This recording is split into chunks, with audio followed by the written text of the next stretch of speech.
Focus. Ideate. Innovate. Enable.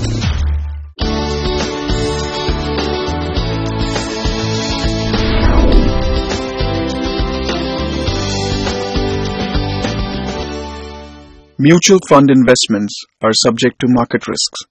Read all scheme-related documents carefully. A simple fact that is hard to learn is that the time to save money is when you have some. So are you taking the right steps to save and grow your wealth? Let's find out. Hello and welcome to the Mutual Fund Day Family Financial Plan Series, a show that helps you chart out the best path to attaining all your financial goals.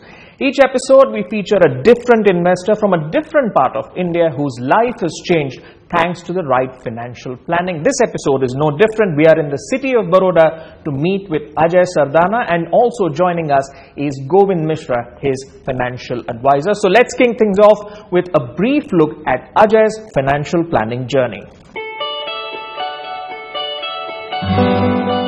On this episode of Mutual Fund Day Family Financial Planning Series, we bring you the investment planning journey of Mr. Ajay Sardana from Vadodara. Ajay Sardana is a businessman and his family includes his two sons. Sayam, who is currently pursuing a degree in computer engineering from JIIT Noida, and Shivam, who is studying in class 6. Ajay's wife, Dr. Jyoti Sardana, is an Ayurveda doctor who practices in Vadodara itself. My investment journey started way back in 1998 once I got married. My wife was basically from an investing family. So I was a very carefree person. Whatsoever my salary, I used to spend it. So once she joined me, she said we should start investing. And RD, recurring deposits, were the flair at that time. So we started with the RD. I learned that from my parents that we have to invest in FDs, RDs, and in post office. Small investments I learned from my parents, and then we started slowly investing in this property sector. But and we gained also a little bit. With that time, we learned something about markets, and we came in the market and we had a nice gain. We learned about mutual funds, stocks, and slowly we gained the confidence, and we started in that sector also. Mr. Sardana started his investment journey almost 20 years ago with FDs and RDs. However, his entry into mutual funds investments started much later. The mutual fund, practically I started in 2002 onwards. Once the FMPs were introduced, the tax structure were very favorable to that. And gradually we moved to these SIPs and lump sum investment, ELSS. So various different models I have been adopting, but the journey started in 2002-2003 with the mutual fund. Almost 15 years into his mutual fund investments, Mr. Sardana is patient when it comes to his goals and is confident of achieving it because of his long-term horizon. My long-term goals are that I should create wealth for myself and for the society. So once I retire around 60 or so, which I plan to retire, so I should be having enough corpus to live a healthy life for myself and my family, and I should be able to contribute to the society. I want to open an NGO where I can fund that NGO, and we will be happy to serve with the cancer patients. Yeah. Alright, now that we have a broad understanding of Ajay's financial planning journey, let's take a short break. On the other side, we'll be decoding his balance sheet, and we have Govind joining us to do just that and also provide his insights on money management. Stay tuned to CNBC TV 18.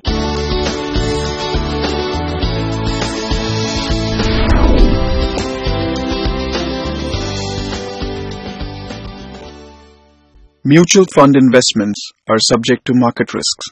Read all scheme-related documents carefully. Welcome back to the Mutual Fund Day Family Financial Plan Series. In the previous segment, we got an understanding of Ajay Sardana's financial planning journey, his goals. In this segment, we'll be going into detail about his investments and, of course, the way ahead. And to help us do that, we're joined by Govind Mishra, his financial advisor. Gentlemen, thank you so much for joining us. Ajay, you started your investment journey pretty much early on, 98. You were about, 24 years old. So what was the trigger for that? I got married at that time, and my wife is a doctor. So basically she was a trigger for me because I was a very carefree person as a bachelor, and I hardly used to save anything which I was getting.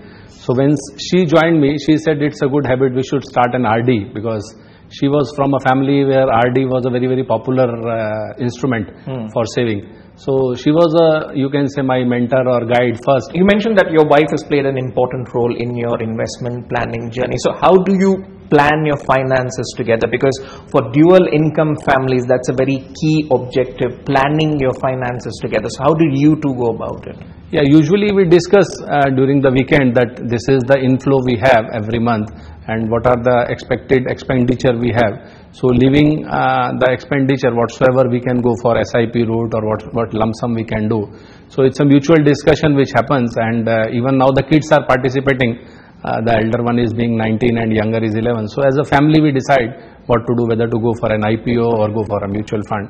So it's a joint decision by the family, you can say. All right, that's a good start. All right, Govind, let's come to the initial diagnosis of Ajay and his family's financial portfolio. How would you characterize its performance so far?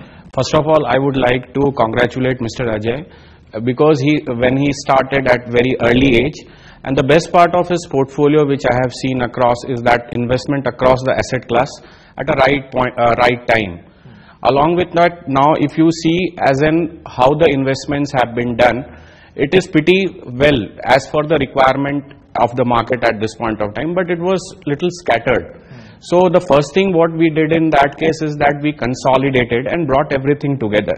So that gives a really very clear picture about how we need to go ahead with the investments and various investments that can be added to his portfolio. All right, and I noticed that because the bulk of investment is in debt instrument, is the idea there to kind of create a safe pool of money and then move on to say equity mutual funds when Ajay's risk profile improves, when he wants to take on more risk? See, when I went through his portfolio, first thing which I noticed about his cash flows. So now if you see the 50% which is into debt, and looking at his profile and looking at his cash flow, we need to gradually move to the equity side. Equity, it can be through direct equity which he is taking and through mutual funds.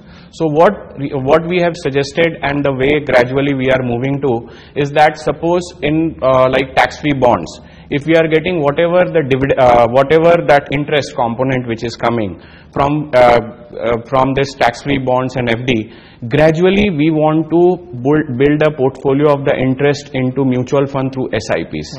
So that is one thing, because we want to take the equity part to minimum to 55 to 60% of the portfolio, looking at his profile at this point of time. So that is a gradual shift we are trying to do in his portfolio. All right, let's come to the approach towards investing. Did you start with lump sum, then progress to SIPs, or was it the other way around?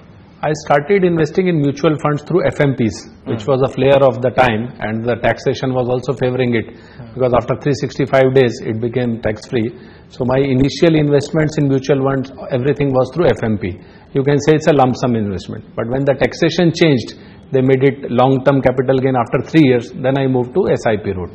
All right, Govind, what's the ideal strategy for a mix of fund products when it comes to lump sum or SIP investing? What's the ideal strategy here for investors watching at home? See, looking at this point, when the market are at Nifty at more than 10,000 level, so we look at as an investment through STPs, which is systematic lump sum investment. We prefer STP as a route through which we can invest. So that is parking money into liquid fund and making an investment in a stagger manner. And whenever we get an opportunity, there is a dip in the market, so we can switch that investment directly into the equity from liquid. Second option with SIP, I think SIP investment is for a long period of time. That is, I think it can be for 10 years, more than 5 to 10 years. So SIP is a wealth creator in a long period of time. That's the reason I always talk it is a simple, intelligent practice. Okay, but that is what happens for investors who say invest in a fund via SIPs, but they're not getting the returns that they expect? What would you tell them when people approach you and they say that they're not very happy with the kind of returns profile of a fund? What's the strategy there that you would advise them? See, strategy is looking at what is the risk profile of that investor and what type of investment product, that what SIP fund they have selected. Mainly for a long-term investment, we always prefer diversified fund. Reason is that diversified fund, they have got the sector allocation, it is defined by the fund manager. So most of the 70-80% of the portfolio, like SIP, it has to be into the diversified fund rather than getting carried away by any sector. So just anybody who wants to come through a mutual fund through SIP, it is always preferred, which we prefer, is that go into the diversified fund, or small portion can be into mid and small and sectorial funds. Alright, let's speak about your goals. Your short-term goal is buying a house. So how have you aligned your investment strategy to this goal? You already have some property you've already bought, but buying a house is a short-term goal. So how has the investment strategy played out there? Yeah, I plan that I will be paying some down payment and then taking a loan. So I can pay something as a down payment and then take an EMI. Ajay, give us a breakup of your equity fund products portfolio that you have. We spoke about debt earlier. Now we come to equity. Give us a breakup, thematic, flexi cap. What's the split? Yeah, currently, as Govind said, most of my investments are in diversified equity funds, but I have some in, you can say, sectoral funds also. So I would say diversified, pharma and banking. These are the three key funds which I have in my portfolio. All right, let's take a short break on that note, but we'll be back to discuss the financial planning journey of Ajay Sardana with expert insights from Govind Mishra. Stay tuned to CNBC TV 18.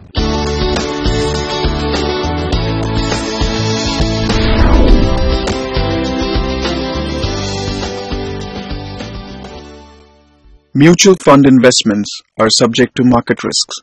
Read all scheme-related documents carefully. Welcome back. We are on the last leg of this episode of the Mutual Fund Day Family Financial Plan series, where we are chronicling the financial planning journey of Ajay Sardana, and of course Govind Mishra joins us for his expert advice on money management. Ajay, let's talk about tax planning. How have you structured your investments for tax planning, ELSS, other options? How's your investment strategy been on this front? Usually the ATC 1.5 lakh limit is covered by the PF itself, and NPS 50,000 we are putting lump sum. So ELSS per se for the tax saving is not useful for me, because already 1.5 lakh limit I am doing it. But still I am doing, because the returns are good in ELSS, because the fund manager gets more time to plan his strategy. So I have invested in ELS schemes, though it is not helping me in tax planning. All right, Ajay, you've listed your long-term goal as creating wealth for self and for society. Could you care to elaborate on that, and how do you hope to achieve this goal?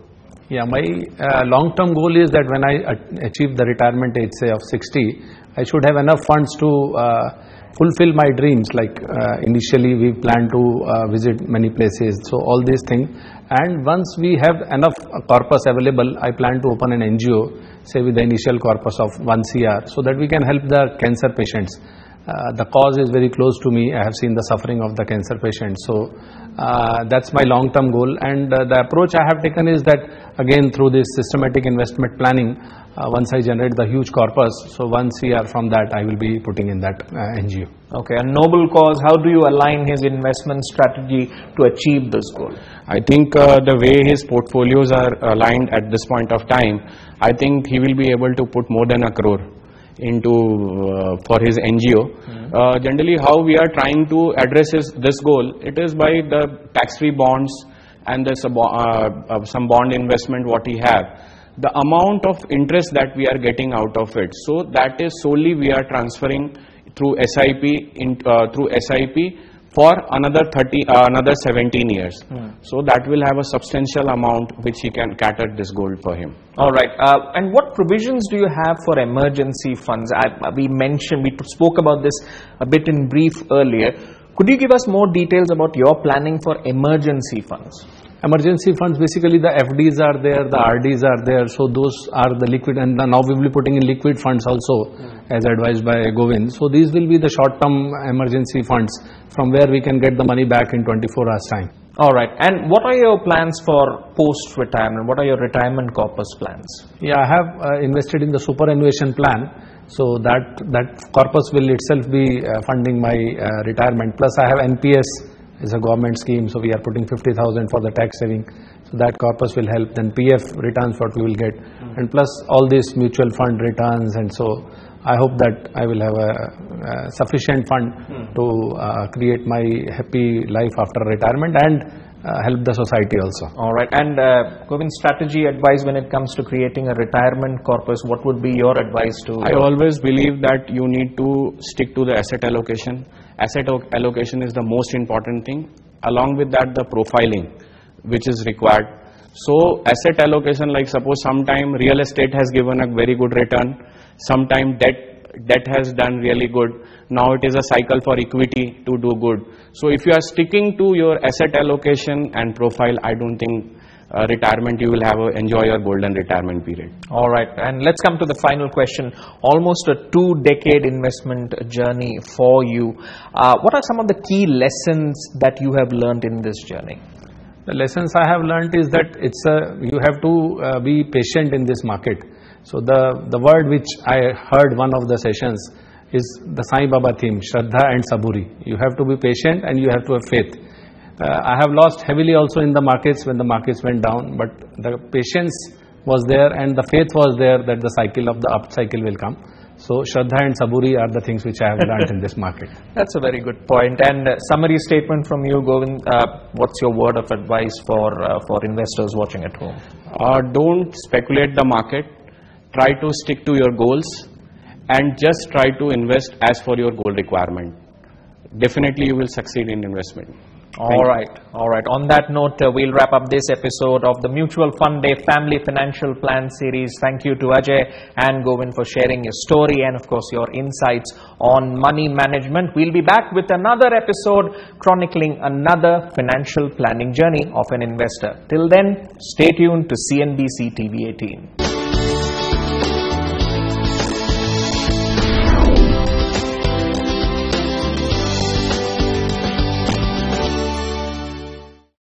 Mutual fund investments are subject to market risks. Read all scheme-related documents carefully.